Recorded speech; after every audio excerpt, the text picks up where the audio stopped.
Well, do you know what a dental emergency is? And would you know what to do if you or a member of your household experienced one? Joining me this morning is Dr. Courtney Kilcuts from Hawaii Oral and Facial Surgery and representative of the Idaho State Dental Association. Also, I might mention the only female oral maxillofacial surgeon in the state. And she's here to educate us on these topics and so that we, the ones that we don't hopefully ever have to use, but very well might. Dr. Kilcuts, good morning. Thanks for being here. Hey, thanks for having me. Happy to be here. Okay, good to hear. So what would you say is considered a dental emergency? Sure, there's some non-life-threatening emergencies of the maxillofacial region that can be things as simple as knocking out a tooth, sustaining a jaw fracture, having bleeding that's difficult to control, or significant tooth pain that's associated with swelling and pus.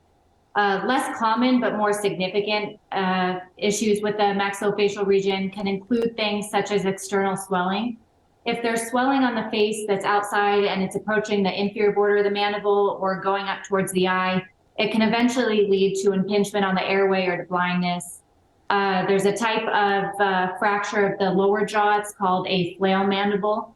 It can lead to the lower jawbone being displaced posteriorly along with the tongue, and that can lead to airway obstruction as well. And two types of orbital issues that can be considered emergencies are things called retrobulbar hematomas and also wide-eyed blowout fractures. Those are considered emergencies because if they're not treated in a specific amount of time, they can lead to potential blindness. Oh my goodness. Okay, so my mind automatically goes to sports, but when would you say do dental emergencies typically occur? Yeah, most commonly we do see dental and facial issues associated with physical sports, like you said. Also motor vehicle accidents, excessive alcohol consumption, and interpersonal disputes are all pretty common. Okay. It's easy to avoid a lot of these things by doing things like wearing a mouth guard and a helmet, making sure you're not drinking and driving, obviously, and making sure you're following up with your dentist on a regular basis to keep those small cavities from becoming those larger infections. Gotcha. Now, spring break, of course, is coming up for so many people. So what do you do if you have a dental emergency while traveling? Yeah, thankfully, most of the injuries and issues that we see with inside the mouth are probably things that can wait until you're back home and can see your regular dental provider for regular care. One of the common things we do see in kids during spring break time is something called an avulsed tooth. That's when the tooth has been knocked outside of the mouth. What you want to do if this happens for you or your child is to protect the root structure. You can put the tooth in either a cup of milk or keep the tooth inside the mouth. Actually, that's probably the most readily available place to keep it in times of emergency, though obviously it might be a little harder for our kiddos to have a cooperation to keep it in there without swallowing it, so use your best judgment there. Gotcha. Yeah, things that we don't discuss on a daily basis right there.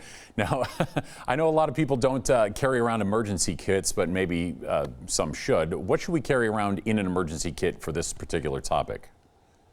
Yeah, I mean, staying calm and rational and keeping perspective is probably the most important thing you can bring to any emergency situation. Other than that, whatever you keep in a normal emergency bag is probably appropriate for this kind of thing. You want to make sure you have clean gloves, some gauze, hydrogen peroxide, and over-the-counter pain medication.